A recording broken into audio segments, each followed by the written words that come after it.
Morning, everyone, or good afternoon, or good evening, depending on where you're joining us from. We're so excited to be here with you today.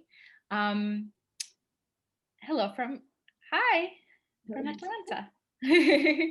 um, I'll just, before I sort of do a formal introduction, I'll sort of wait for everyone to enter the room, our virtual room. It's really nice to be here with everyone today. I think this has all kind of been like a silver lining for us to be able to connect in this way, and like have so many people from all over the world join us, including our guest, which I'm so excited about. I was just telling them earlier that I wish I was with them in their respective countries, and not here in Brooklyn where I currently am. So we'll just give it a couple of minutes as people are joining us. Let's see. Yeah, thank you all so much for being here.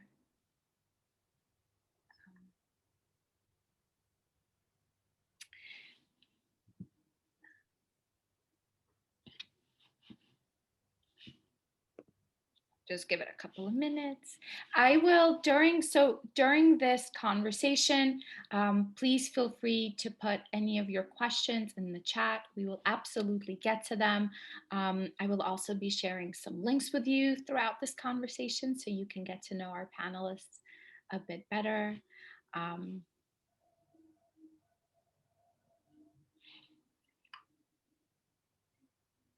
Just give it another minute and I will kick things off.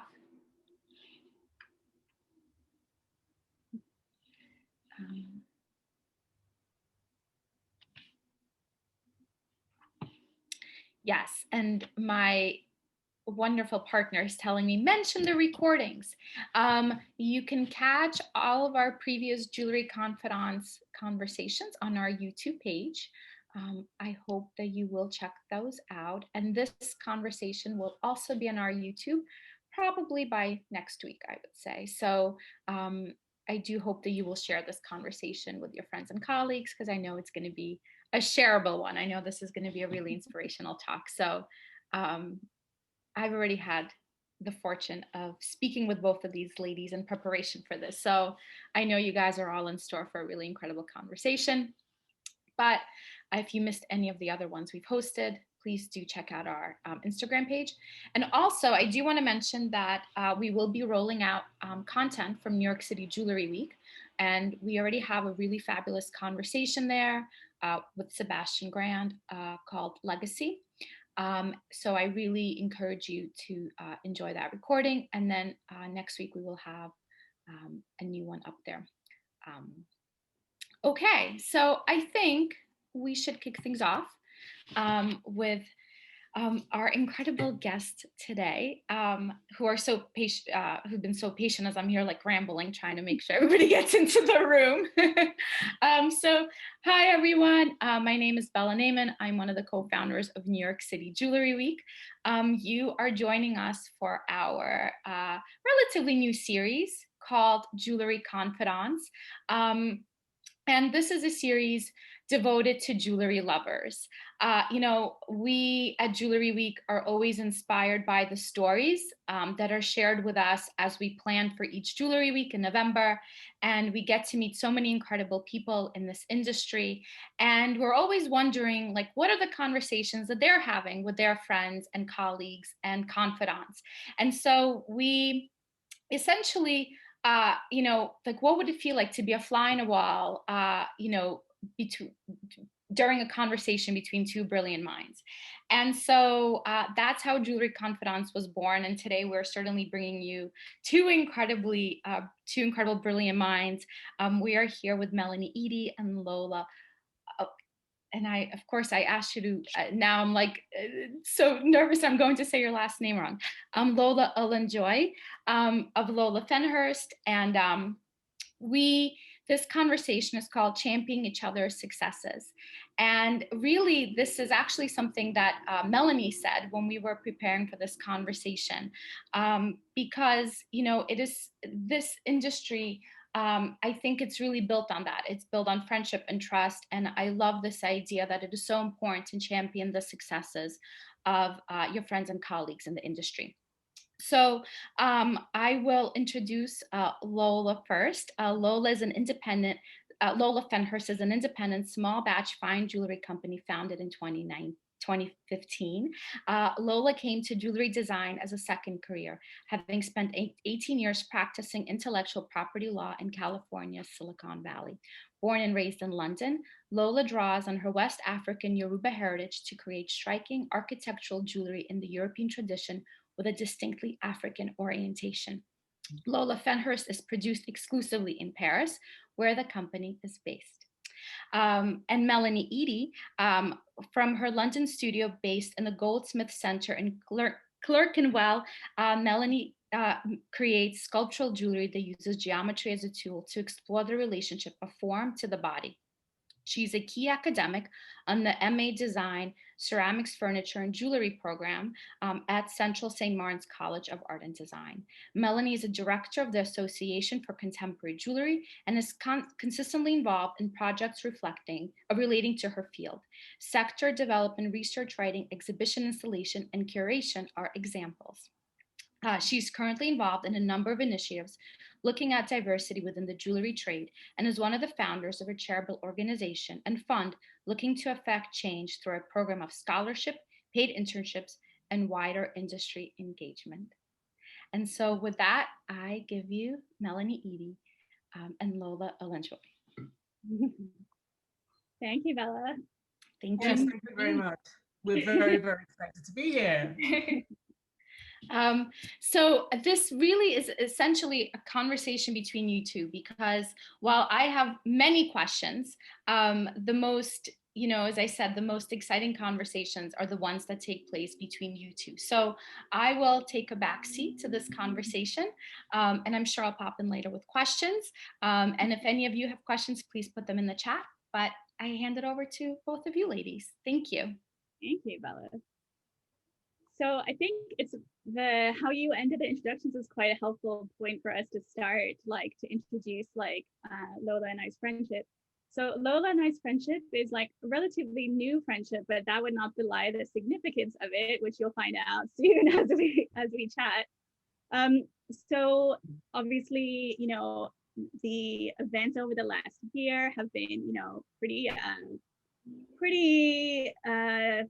I guess intense maybe at times, pretty changing times, obviously with the kind of descent of COVID-19 and the pandemic, and then also a series of events which kind of basically created almost like a new wave, around civil rights and social justice and all these kinds of elements that we're seeing now, people more widely engaged in, in terms of not just in the US, but, kind of globally. And so the jewelry industry, as I'm sure you guys have talked about in other sessions, is no exception in terms of starting to kind of look more carefully at the practices that we have and where they might need to be looked at and revised and kind of changed. And here in the UK, we were seeing lots of really interesting kind of engagement and things happening in the US around this kind of topic in terms of not just awareness, but actually action in terms of people coming together to look at meaningful solutions to some of the challenges that certain individuals and groups face within the industry, maybe in a more acute sense than others. But we weren't necessarily seeing that happen so much in the UK, or definitely not, weren't seeing the momentum kind of growing. And so there was a group of us that started to come together to discuss some of these things. And we reached out to various independent designers and makers, businesses from all different segments of society. And Lola was one of the ones that we reached out to. And she kind of got back in touch, and she was very open and engaging and supportive about what we were doing. And then also kind of shared with us some of her thoughts around various things that were happening. And what was really, to me, quite like a touchstone moment in those conversations, because there were so many emails, flying back and forth, and like, calls and video calls and whatever else. And she shared this. She said, actually, before she shared it, she said, I have some writing that I've been working on that I would like to share with you, if you would be open to reading some of my thoughts around this. And we were like, yeah, send it over. And we read it, and I was just so it so resonated with me, some of the things that she talked about, in her writing. And ultimately that writing then ended up becoming more widely available and published. And I think we'll talk a little bit about that, coming forward. But I think that kind of, I guess you could say, kind of lit the spark to some extent in terms of like, our communication. And then we found out we would be on things together. We ended up finding out we were going to be part of an article. So that kind of conversation increased kind of from there. So that's a little bit of an intro. And it's quite interesting because those kind of early forays and discussions are what ended up kind of coming to fruition through the Jewelry Futures Fund, which is something that we'll talk a little bit more about later on. Yeah, that's exactly right. I remember very clearly exactly how we met. It was as you outlined, it was during a very tumultuous time. It was last late summer, and it was a couple of months after George Floyd's killing, and it was in the middle of a pandemic. I don't know if it was the middle, because since we're still in it, but we were well into the pandemic.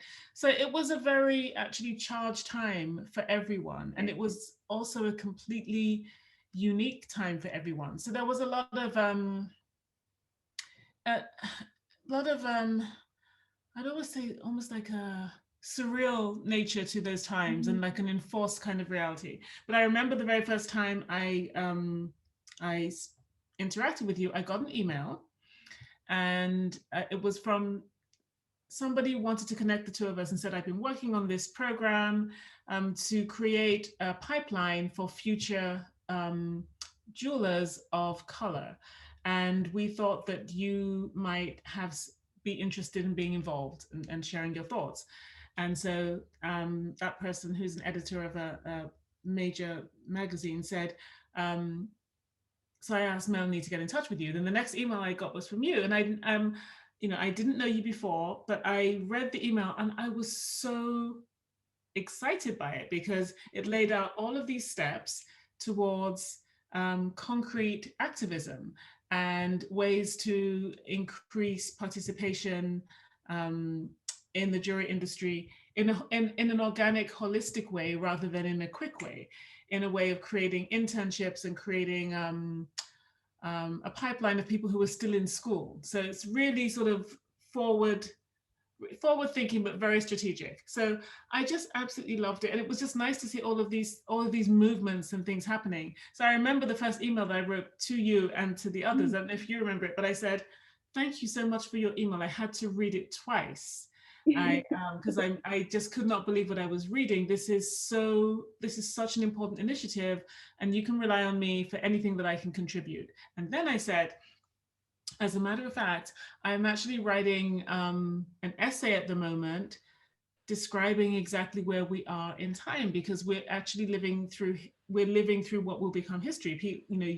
Children in school will be taught about this summer, and for historical reasons, for social justice reasons, for in sociology classes, it will be there in the books. And I said, and I honestly, there's so much happening that I need to write it down, because I feel that even if someone asks me 6 months from now, let's say a young person who's really uninformed or really young, and says, did that, what happened in July 2020? And I start rolling out all these things that happened.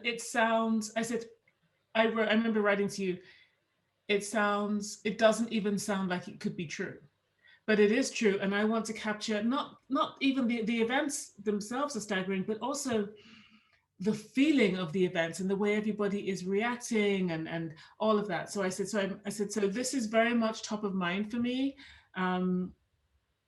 And yeah, and I said, I'm happy to share with you my piece when it's written. And as Melanie alluded to, that piece eventually, I think it was not even a month or 2 months later, ended up being published in British Vogue.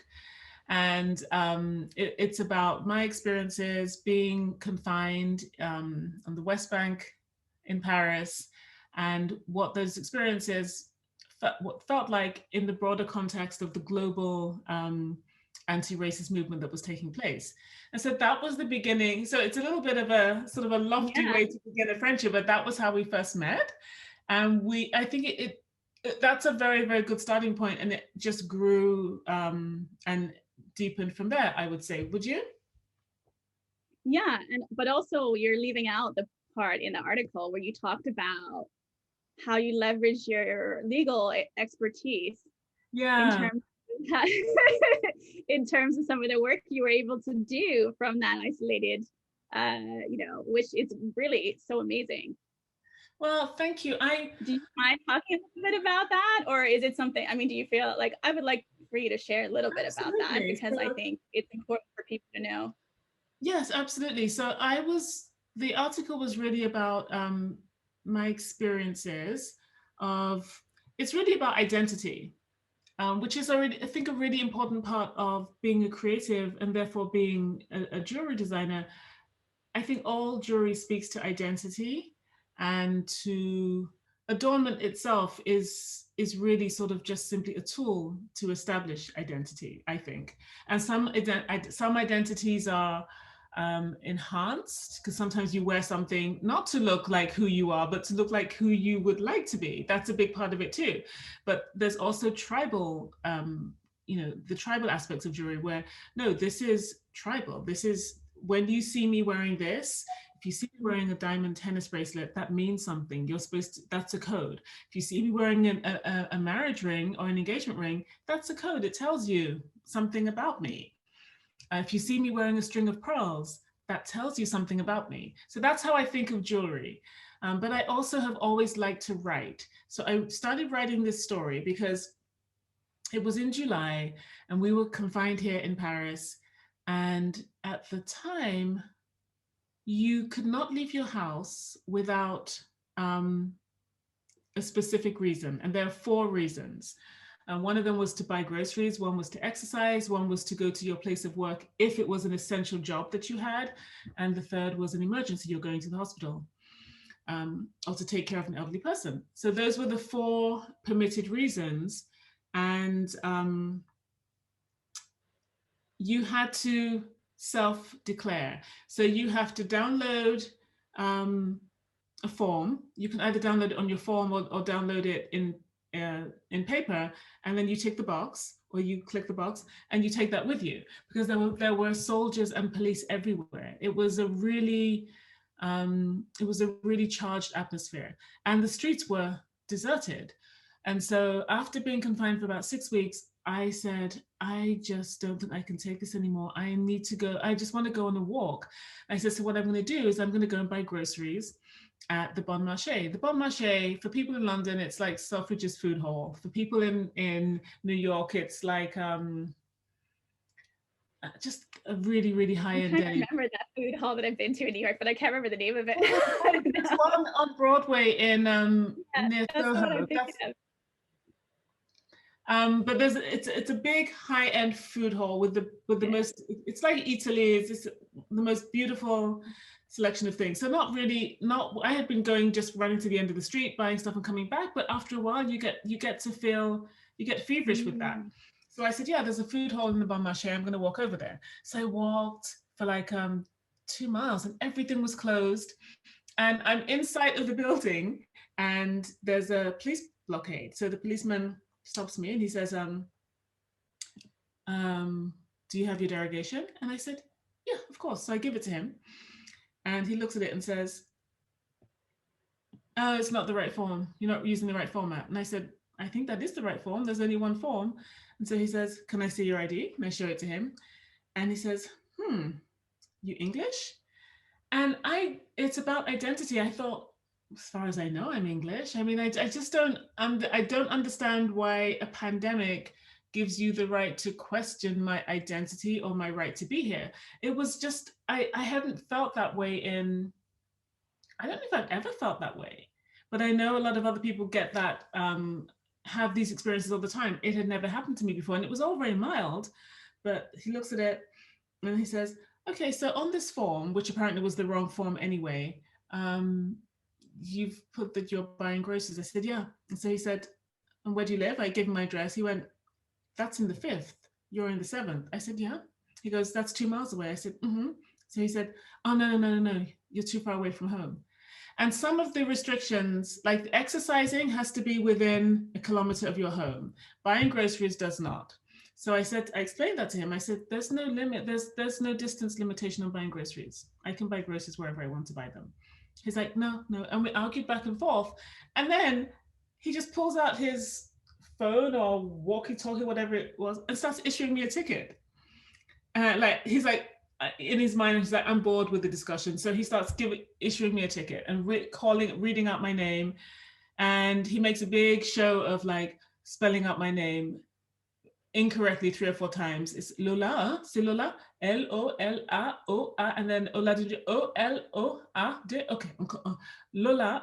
And it felt as though I was being belittled, and I couldn't understand why. And so he's like, yeah, you're going to receive a fine, a citation. It's 175 euros. It will come to your house within 14 days. You can contest it if you want. And I cannot explain, but I thought I was just going to cry because I felt something's wrong. I don't know what's wrong, but I feel humiliated. And I walked into the food hall and I almost didn't buy anything. I bought like pasta, and I sort of like slunk out of there, and I felt so dispirited. And then as I then got home, as I telling people, I told the head of I told the head of my law firm, and he says, you have to contest it. He's absolutely wrong. There is no limit. There's no limitation. How could there possibly be a limitation on buying groceries? What if there isn't the groceries that you need within a kilometer of where you live? You have to contest it. And the corollary of that is that I never received a citation. So, he was just basically clowning me, as they say. But then that really, that's what really galvanized you. That's what really galvanized you to like get involved with like remotely with like some of the like kind of social justice legal kind of like things that were happening in the US, because it was like for you it was a real mechanism to get more involved in that, right? Absolutely, because so there was at the same time as the Black Lives Matter movement marches were happening in London and in the States, there was also the similar thing happening here. It happened, but the march happened 3 days after the marches started in Minneapolis, because there's a young man here who was killed by the police 3 years ago. His name is Adama, and he died at a police station, died of a crushed thorax, and we still don't know the truth. This is, and the family is still fighting, and there's inquest after inquest, and nothing's come forward. So that was still there under the surface, but then suddenly a report was issued that basically once again exculpated, or just basically said that the police weren't responsible. The young man must have had an underlying heart condition. Isn't that a coincidence? Mm-hmm. And so that report was released 3 days after George Floyd's killing, and that just absolutely everything kicked off here in Paris. So there was a march in Paris. I don't know, 20,000 people. It was a lot of people, and there was a bit of unrest. And I thought about going, and I just didn't have the courage. I did not have the courage to just go out and march in the middle of a pandemic. And I felt really bad about it. But then I thought, well, what could I do if I can't do that?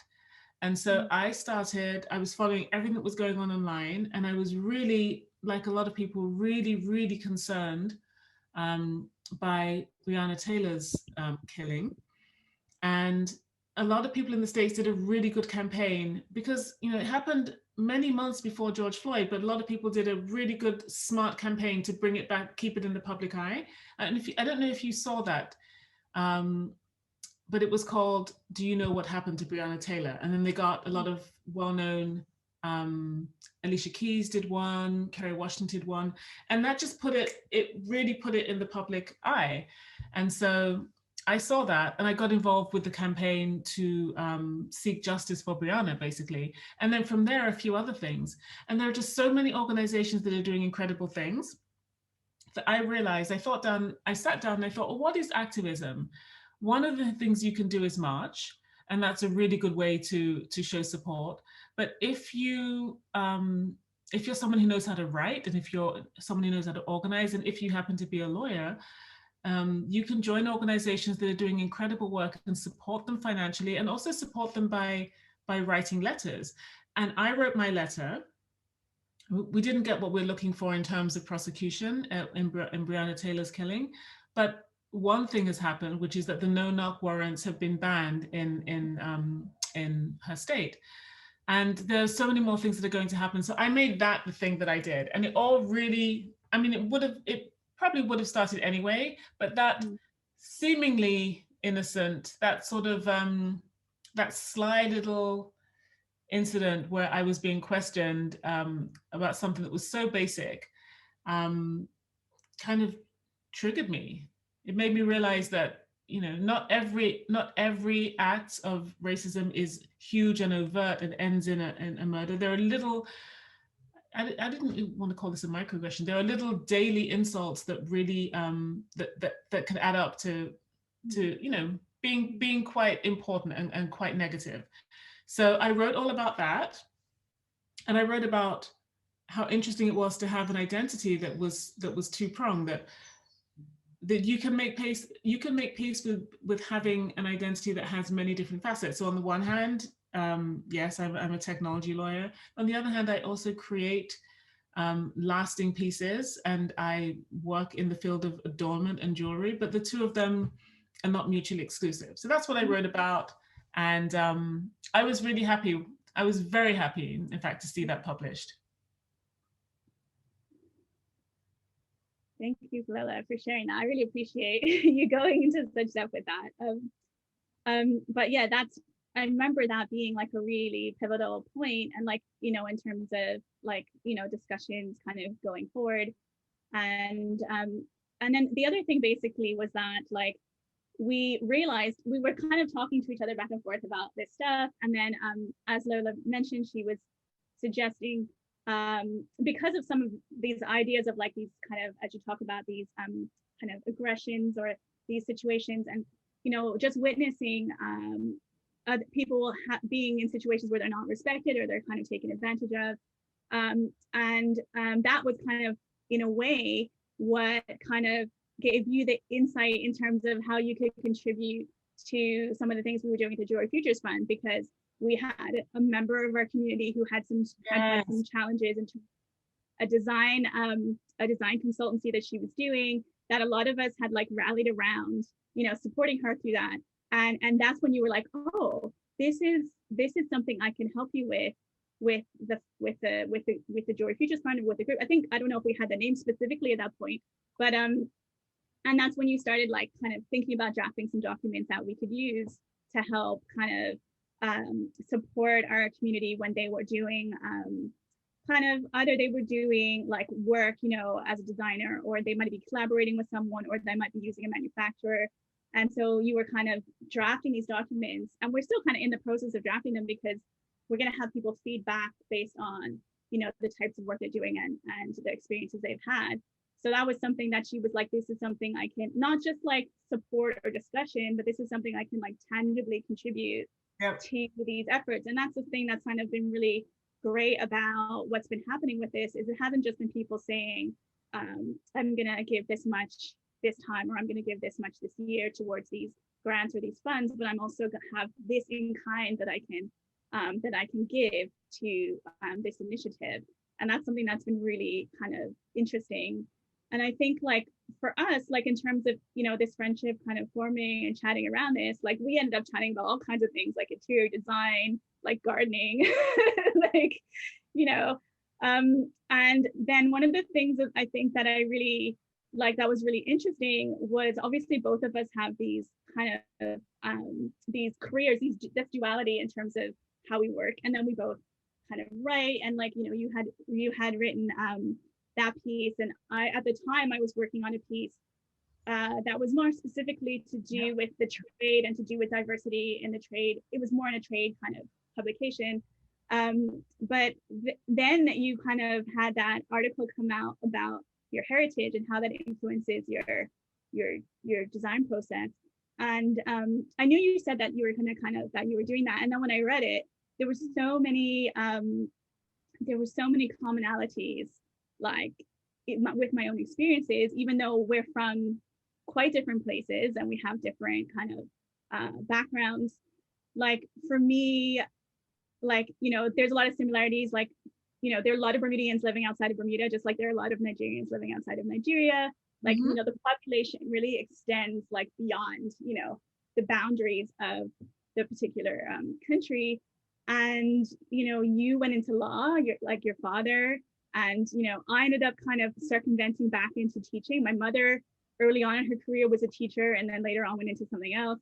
And there was a lot of things that were interesting and that were like kind of connections to some extent around what we're doing. We've all lived, well, both of us have lived in different countries. Like, you know, you lived in, well, obviously grew up in the UK, traveling back to Nigeria to your family, but then that took you to LA, your work took you to LA, and then to Paris. So do you want to tell us a little bit about how you ended up where you are now in Paris? I do, and I will, but I do want to frame the conversation with something humorous, which is we still have not met in person. We are real Zoom friends. We're bona fide WhatsApp audio. Exactly. We're WhatsApp, Instagram, Zoom cocktail friends, because we met during confinement and we haven't actually physically met yet, but we came very close, did we not? Yeah, we did. So we both discussed, and I want you to talk about like you can bring up the thing that was quite funny about how we ended up chatting about something, but we both discovered that we were going to be in an article that was going to be coming out in British Vogue, highlighting kind of Black jewelers working in fine jewelry. And it was great because I was really looking forward to meeting Lola in person. She was going to come over to London.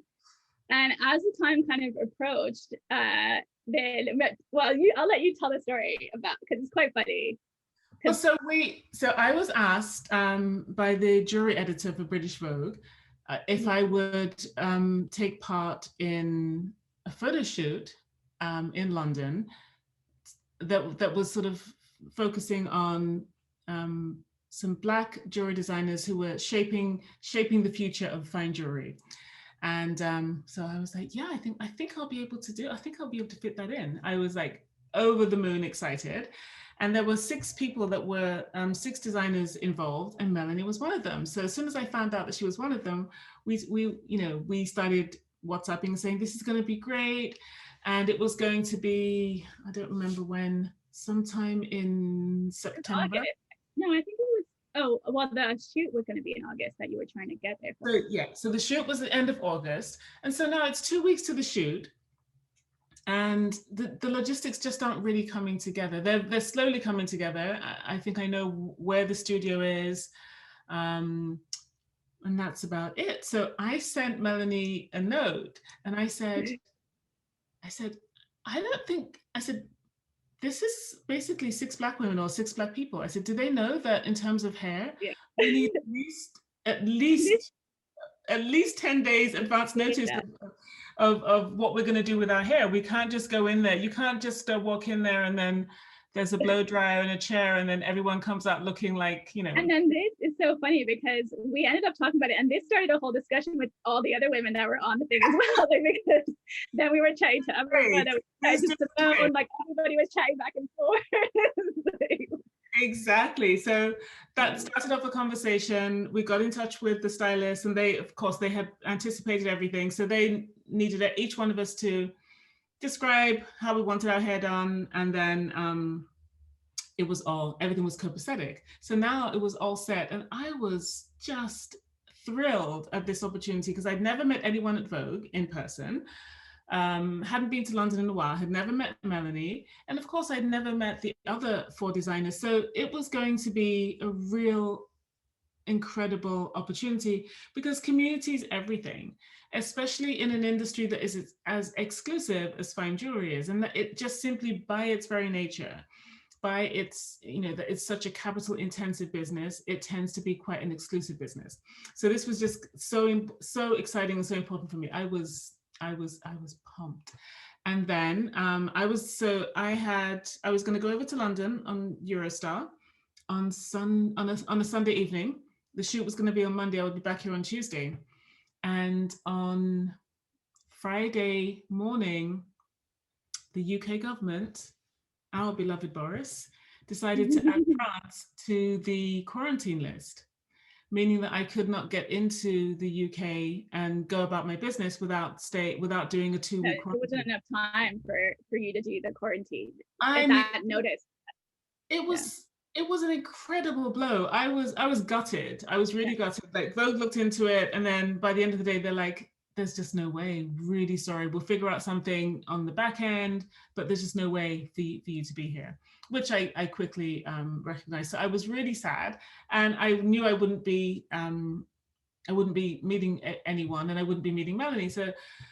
So she was like, "Oh, this is so sad. I was really looking forward to meeting you." And on the day of the shoot, 3 days later, on Monday, I just went about my business, but inside I was like, I just really want to know what's going on over there, but I don't want to be needy because I'm not super close with anyone. It would just be, I know Melanie, but I don't want to be needy. Inside I was just, all day my mind was there. And then I got this WhatsApp from her at like 8 o'clock saying, "Wow, we just wrapped and I'm driving home. You can call me if you want." And I was like, okay, that's for life. And then she said, so I called her and she's straight. So I was like, "So what do they do with your hair? Let me see." And she's like, "And then they changed my nail color."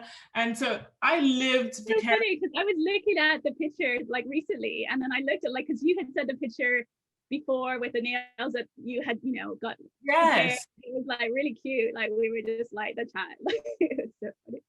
So that to me was when it became less of, oh, we're professional friends and we both write and we're both design, to somebody that I could actually have a sort of a real sort of a girlfriend kind of conversation with. Like I was able to explain to you, you knew how badly I felt about not being there and you tried to include me. So I think that was when things, went to a real friendship level. Yeah, and then it's kind of nice because we're all got things going on and we might get wrapped up in our work or various things, but it's always like a check-in, like at some point, like if it's so many weeks past, like then I'll either get a message from her or I'll send a message to her, and then we'll arrange a little kind of catch up chat. So if we see things we think are relevant for each other, we'll send the links on, so it's that kind of thing that goes back and forth. And I think the thing as well, it's nice because like sometimes there's things going on and it's almost like there's this like, because of like, okay, for example, when Lola had something pretty exciting happening with the 1010 project, like, she wasn't really able to talk about it, but I knew something was going down. She was like, "Something's happening. I can't quite talk about it, but it's going to be launching, it's going to be evolving to some extent." Like, so that was exciting because there was a build up to that. So by the time it was launched, I was already kind of like waiting to see like what she had done, what she had designed, what had been the influences. And then I got to discover it in a sense, like after anticipating like what was going to be happening, It's really, really nice and really helpful to have friends in the industry, to have people to bounce ideas off of.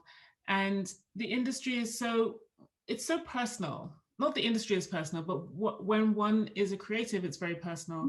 So whereas people might think that we would be in competition for the client dollars that are out there, we're not. It's more, it's cooperation and support more than anything else. Yeah, and we also even talk about really pedantic little things like about the kind of setting or like stuff like that. sometimes it's quite funny. Like she'll send a picture of a particular type of setting that she's exploring, Yep. like a design, or I'll send a picture of like a new interpretation of something that I'm doing that's on the bench. So there's definitely that kind of to and fro, like, as well, like that's kind of going on. Yeah, and as you touched on earlier, and I touched on when I talked about identity, I think that being a person of color, being a woman of color in this industry, it has certain, it's good to, there are not many of us. So to the extent that there are not many of us, it's really nice to be able to band together and to support one another in any ways that we can. And I think that we both do that. And in doing that, we're able to explore more of these questions around identity. And we both live in different, I mean, I've lived in 3 continents. So I've lived here in Europe. I was born in Europe. Wait, is England still Europe? Remind me? No. Yeah, don't start on that. That's another talk. That's another Zoom. So I was born in England. I went to law school in Nigeria, did all my university in Nigeria, moved to California, practiced law there for a long time in Silicon Valley, Northern California, and then moved to Paris so that I could really sort of explore this life of being an artist and be inspired by being at the global center of luxury. And we both have in common this, because of that, I've done that. I know tell me your journey. You've lived in different places as well. Yeah, so I went when I was quite young to Canada. So my mother, she went to Canada when she was quite young, and then she stayed in Canada and she worked in Canada as a teacher, and then came back to Bermuda doing that, and then later on kind of retrained and went to other areas. And then I kind of basically, to some extent, followed her. I left when I was 16, and I had a scholarship to go to a boarding school in Canada for a few years, and then I stayed on there to go to university, came back to Bermuda, and it was like, actually, I didn't really, I mean, I had this real love of jewelry from a very young age, but I didn't see it as something that, like, I guess I didn't conceive of it as something that I would do. Do you know what I mean? Like, I loved it, but like the idea of, because most like it's quite traditional, in terms of like people go into law, they go into medicine, they go into business, they go, those are the things in a lot of Black communities. If you are kind of, if you have the means or you have the opportunities to go into higher education, then to some extent you're expected to go into a professional designation or to go into something like that. And so I was kind of on that route essentially, and had this summer job that I kind of ended up having kind of by accident, like dropping off some jewelry to be prepared for my mother, and ended up getting into a conversation and kind of went from there. And it was just something I did summers and holidays from when I was about 17. And it was while I was away at university, and while I was kind of studying, I was studying, ironically enough, I might have ended up going into law, because I was studying English and International Comparative Studies, and looking at potentially international law as a career. And I was just drawn more and more into the jewelry kind of world. And I like to think, I mean, I don't know, but I like to think that jewelry finds people. Like almost all the people I know that end up in the jewelry industry, well, some of them knew from very early on, but most of them, it's somehow they end up there. Like they don't have a really clear, like, I wanted to do this and then I did this. It's always like, well, all of a sudden I was in jewelry, or all of a sudden I was a jeweler, or all of a sudden I was, involved in gemology, or all of a sudden. Yeah. So I think like, and I just kept pulling me towards it. And so I still, completed my undergrad, and then I went back and worked full time for the jewelry, very small jewelry company that I had initially had this interaction with and was training with. And the thing is, I was really lucky because I met a Black jeweler who was running this jewelry business. And to be honest, I don't know if I would have gone into jewelry if he hadn't have been my introduction to jewelry, because of his support and because of his genuine interest in supporting me, into the industry. And I think because I saw somebody that had elements that I could recognize doing it, that I conceived of it being something that I could do. But it was a slow progress. Like in terms of what I'm doing now, I didn't have any concept of that at that stage. I just had a concept of working for somebody and do it, so I think that was definitely something. And then that later on, that led to me coming to the UK to do some work experience and do some further professional training. And then that led to me going back to school to postgraduate study to kind of more focused around jewelry design specifically. And then randomly kind of ended up coming back into my original training through sector development. So through international development. By this time, I had applied knowledge, right? Because by that point, I had experience within the industry. I had, higher education in terms of design, so that I, when the opportunity kind of called to some extent feed in and kind of help in terms of regeneration projects and sector development in South Asia, predominantly Afghanistan, actually, I had that relevant experience to take into that kind of space. So yeah, it's kind of interesting how things kind of come back around sometimes. You don't really, realize it or expect it. But I think that's something that I think we share, is we have to balance our creative output and our creative, impulses and what we want to do with our own work with the other work that we do. So, we've got to have those different hats on. And as I said, when I kind of was coming on to today, like I've been having a really busy week of teaching this week. So I had to switch my frame of mind, back into that space. We wear different hats. And I think that what you just said really outlined something that's really important, is that mentorship is really important and it's crucial in this industry. Definitely. And I think it really helps in terms of identifying your path and becoming successful if you have a mentor in the industry. So I'm glad that you had that. Yeah, I was really lucky for that. And that's kind of why I haven't always been able to facilitate mentorships, but if I've had individuals from, individuals of Black heritage or individuals of color come to me for mentorship or guidance, then I've always tried to make it possible as much as I can facilitate them with that. I just noticed there's a question in the chat. I'm thinking maybe I should go ahead. Go to that. I don't know if there's other ones earlier on, but I definitely see one here. So someone's asked us if the BLM movement has affected our specific jewelry designing and making processes or creativity in general. What do you, I think you can start and then maybe I can.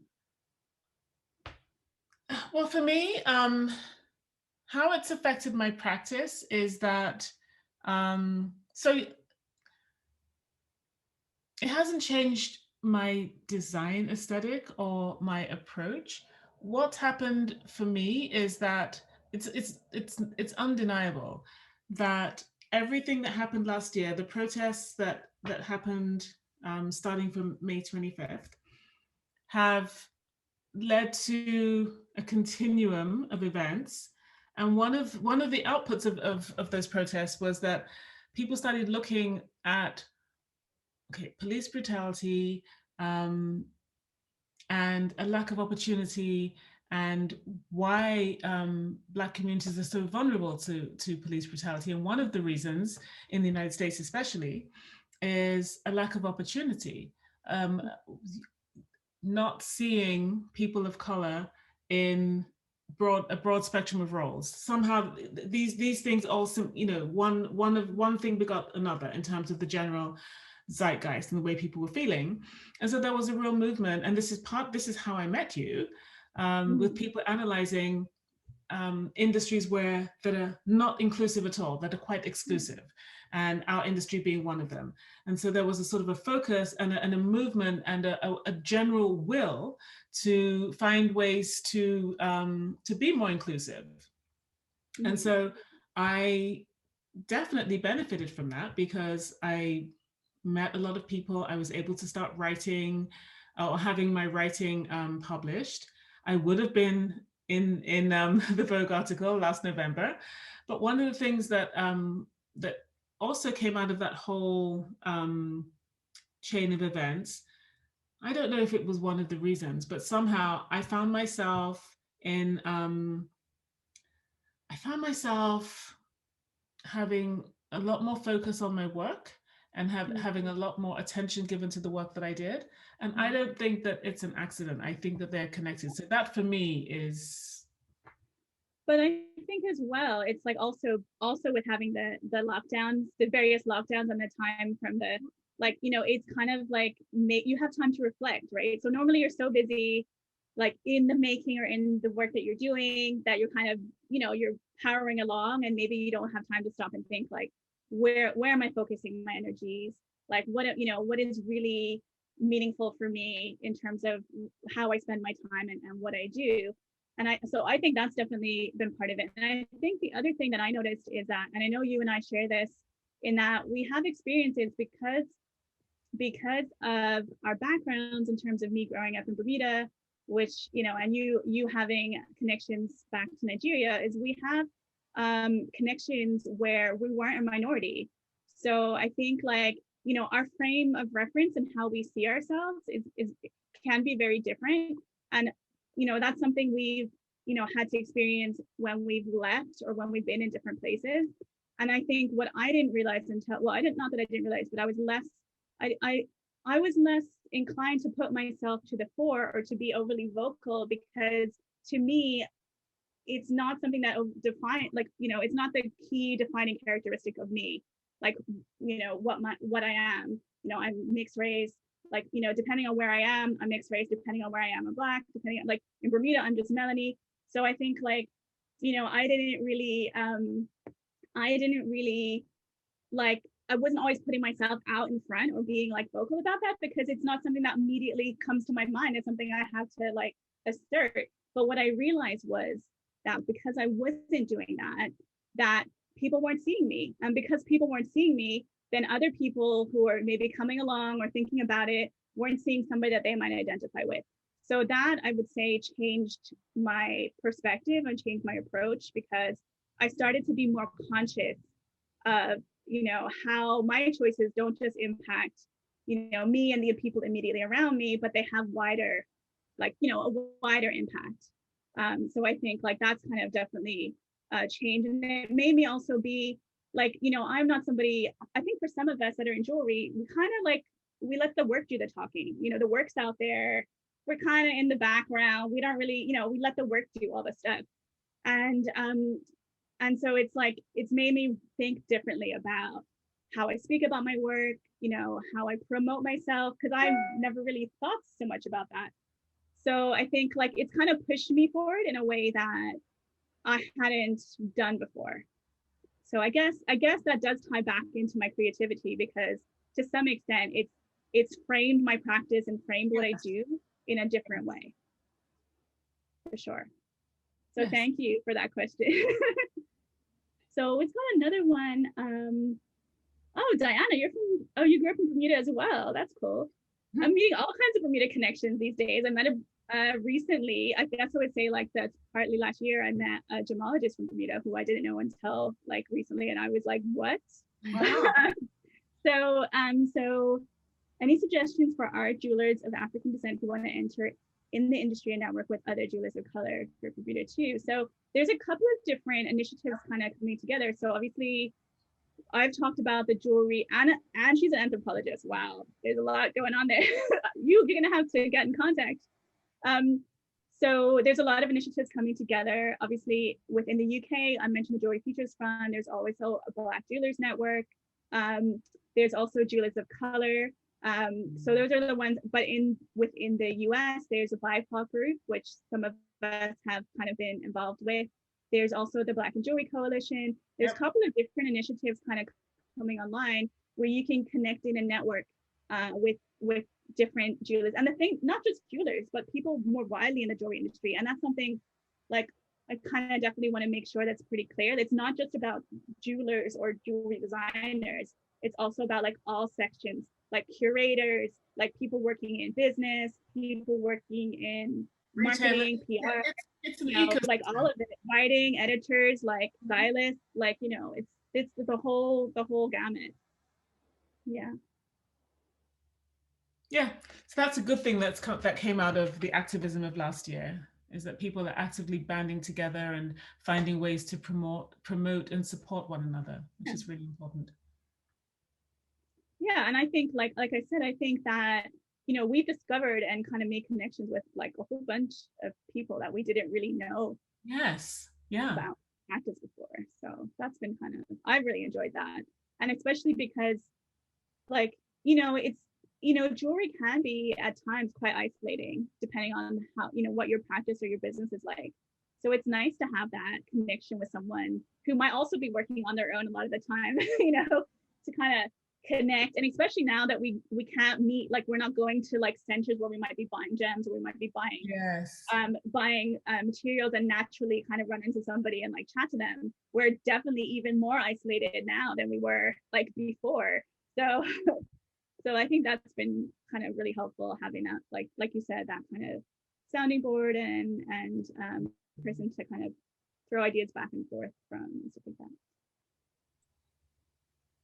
Yeah, so I don't think there's any other questions. I don't see specifically. So Sarah says also agree. Okay. There's one more question that came in from Mandy. Do you see that one? Yeah. Do you see it? Okay. I'm just gonna read it first, and then. Yeah, I know, me too. Like just to prepare myself. Okay.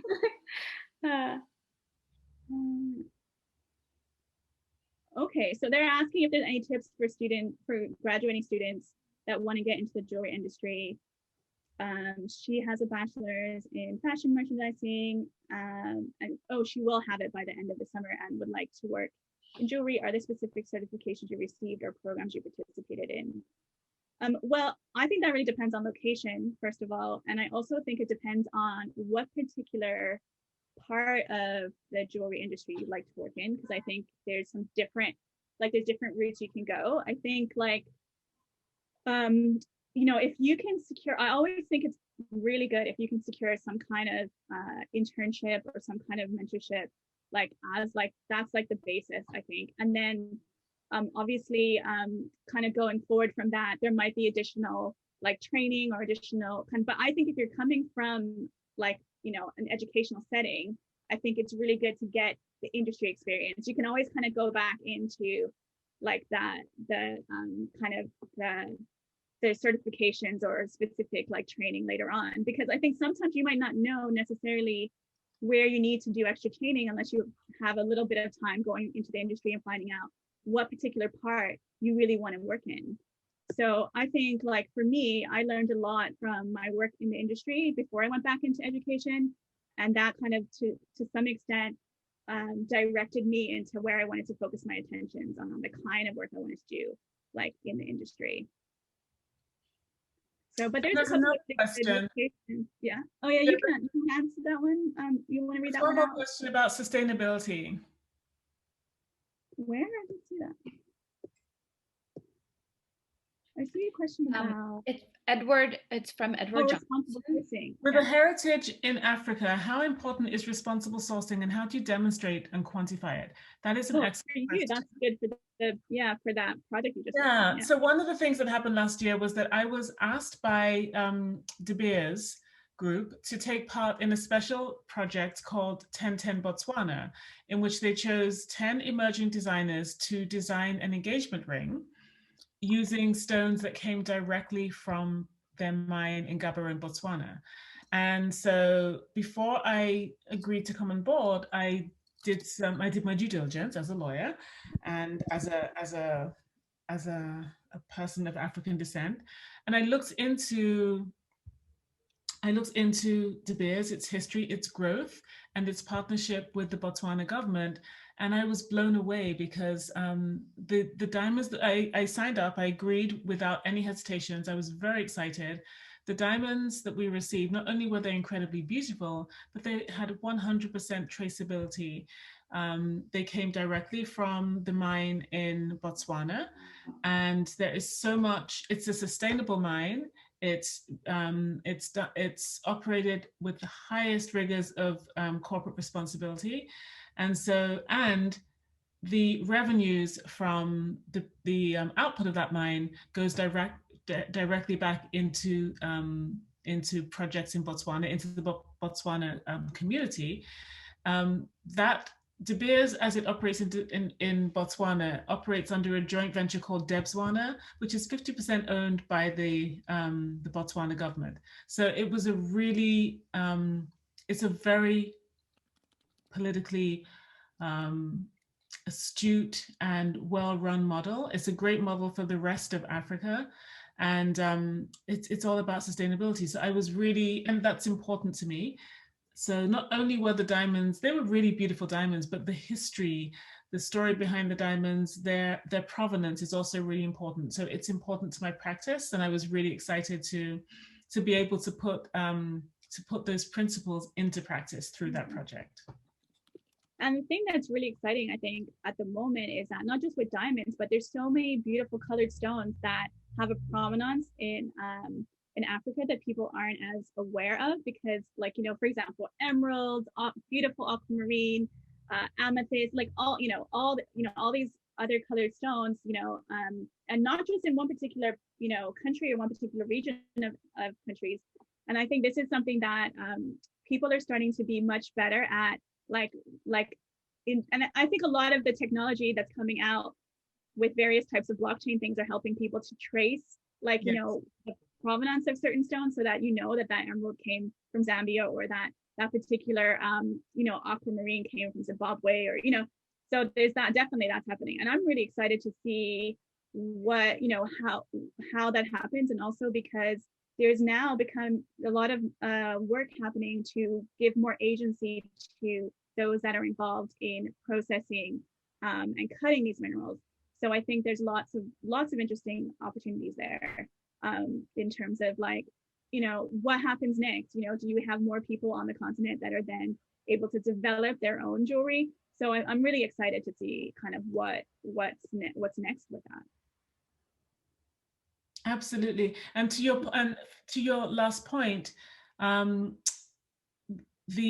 Debswana mine in Gaborone, we got to see the stones as soon as they came out of the earth. We got to see them in polishing, sorting, and then they eventually were shipped to us. And it was a really wonderful sight to behold, because the greater majority of the people that were working in all of those downstream roles were Botswana citizens. So they were Africans who were finally getting to enjoy the benefits of the minerals that are in their, you know, in their country. Yeah, so yeah, there's some links. Should I put links to what type of links, Bella, do you want me to put in here? Like, what do you want, Instagram, or do you want for people Instagram? pictures? Yeah, I'll put it in the. Yeah, I think Instagram or links to website, whatever you both prefer. I was thinking what I could do quickly typing wise, where I wasn't just sitting there like typing. And we can, yeah, and also on our Instagram page, we have both of your links too. So and you can access our website for more information about us through the Instagram, because there's like bio, you know, there's bio links and things like that. Yeah. I don't want this conversation to end. Can we keep going? And I've been fortunate that as I said, I've heard both of you speak before, and so, but for everyone else on this conversation, we should keep it going. And I'm sure that if everyone has other questions, perhaps if they, DM you or email you, I'm sure that you're so gracious with your time, even though you both are so busy.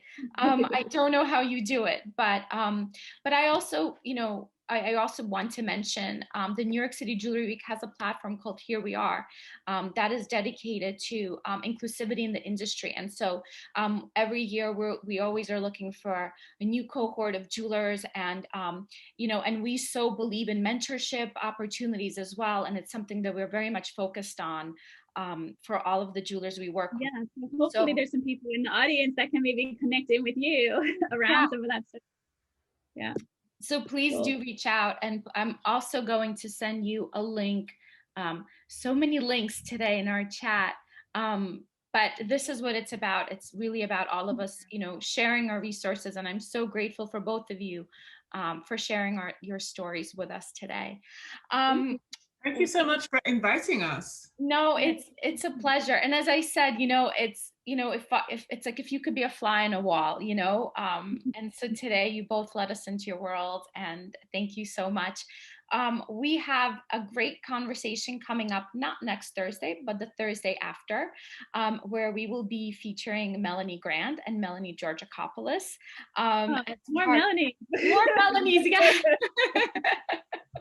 Yes, more Melanies, and I will include a link here to register for that conversation. And we've had some great guests on this conversation today, who I also want to reach out to for future jewelry confidants. So I really love this. I really love the sense of community. So I'm going to send that link through now as well. Thank you to everyone for tuning in. It's really nice to have, to have the chat going. I was trying to like, too much happening at some point. So I was like, oh, this is happening in the chat. Yeah, it's hard, but you know what? But you guys were both so great that I didn't even need to jump in with my questions. So be careful. I may end up DMing you with things I want to know. But let me just see. In the chat now, we're just getting oh, it's nice. Yeah, thank you. Comments of gratitude.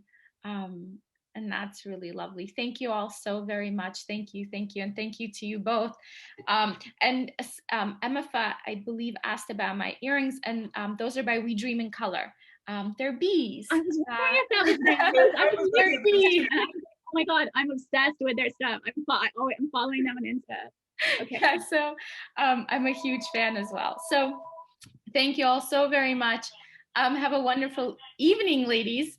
And since, you know, our guests joining us today are from all over the world, so wherever you are, have a wonderful rest of the day. Thank you all so much. Oh, and Diana just sent us a link as well. Oh, great. Yes. Okay. I will note that down. Sees it. Yep. And we'll share it too on our Instagram as well. Yeah, that's easy. We'll share it as well. So let me just. Okay. Thanks so much. Thank you for sharing the link, Diana. Thank you. All right, then. All right. Thank you so much. Bye, everyone. And as I mentioned, this chat will be on our YouTube probably by next week. So you'll get a chance to hear it and share it. Thank you all so very much. Bye, everyone. Bye-bye.